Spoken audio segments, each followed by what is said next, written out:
நீதான் சூர்யாவா? நான் யாரு தெரியுதா? தெரியும். கரிவர்தன், பழைய எம்எல்ஏ. உன்னை பத்தி கேள்விப்பட்டிருக்கேன். பசங்க சொன்னாங்க. தேவராஜ் கூட இருக்கியாமே. ஏன்? தேவராஜ் என் நண்பன். தேவராஜ் ஒரு ரவுடி, ஒரு பொறுக்கி, அவ்வளவுதான். இந்த வயசுல நான் அவரை எடுத்தேன், வேலைக்கு சேர்த்து விட்டேன், டாக்ஸி ஸ்டாண்ட் யூனியன்ல சேர்த்து விட்டேன். 10 வருஷம் நான் போட்ட உப்ப சாப்பிட்டுட்டு எனக்கு எதிரா போயிட்டான். நன்றி கெட்டவன். அதெல்லாம் பரவாயில்ல. எனக்கு ஒரு மூத்த மகன் இருந்தான். அவனை நடு ரோட்ல நாய் மாதிரி கொன்னுட்டான். தெரியும். உங்க பையன் தேவராஜ கொலை பண்ண பார்த்தான். அதுவும் தெரியும். காரணம் இல்லாம தேவராஜ் எதுவும் செய்ய மாட்டான். இல்ல சூர்யா, உனக்கு தேவா பத்தி தெரியாது.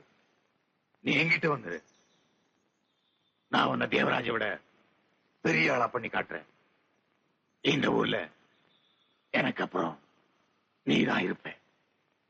வெறும் காசு பணம் இல்ல, பதவி, அந்தஸ்து, அதிகாரம் எல்லாம். என்ன சொல்றேன்? அவன் கூட இருந்தா அழிஞ்சு சாவ.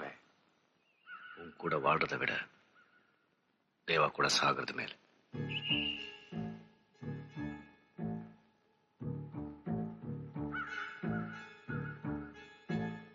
நல்ல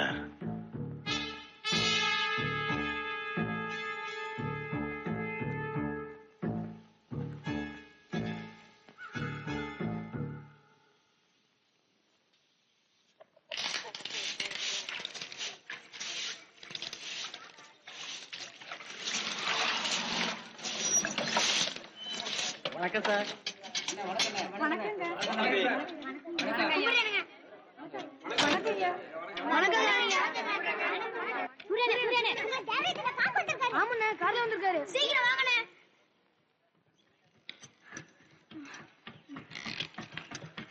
தேவா, என்ன இது திடீர்னு? வா. நான் என்ன செஞ்சேன் உன்ன மாதிரி ஒரு நண்பன் கிடைக்கிறதுக்கு? ஏணி வச்சா கூட இந்த தேவா சூர்யா அளவுக்கு வர முடியாது. என்ன தேவா இது? உன் சூர்யாவை விட்டுடு.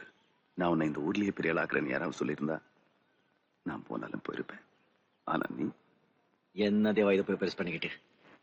இல்ல சூர்யா, நீ தேவராஜ மாத்துறேன், என்ன ஒரு மனுஷனா மாத்துறேன். இதுவரைக்கும் தேவராஜ பார்த்தா எல்லாருக்கும் பயம், ஒதுக்கிடுவாங்க. ஆனா நீ வந்ததுக்கு அப்புறம் பயம் மட்டும் இல்ல, மரியாதையும் சேர்ந்திருக்கு. என்னை பார்த்து கையெடுத்து கும்பிடுறாங்க அன்போட. நீ நல்லா இருக்கணும்னு மனசார சொல்றாங்க. யாரால? ஒன்னால. வந்துரு, எங்கூட வந்துரு. இனிமே எங்க இருக்க கூடாது, என் கூட என் வீட்டுல தான் இருக்கணும். வா. தேவா, இல்ல தேவா, எனக்கு இங்க பெரிய பந்தம் இருக்கு. என்ன சாக்கடையில தூக்கி வளர்த்திருக்காங்க. நான் பசில அலையும் போது சோறு போட்டு காப்பாத்திருக்காங்க. இவங்களெல்லாம் விட்டுட்டு எப்படி வர முடியும்? நான் கூப்பிட்டா வர மாட்டேன். நீ இவ்வளவு பேர் இருக்காங்க தேவா. உனக்கு அவ்வளவு பேர் இருக்காங்க, எனக்கு நீ மட்டும் தானே இருக்க.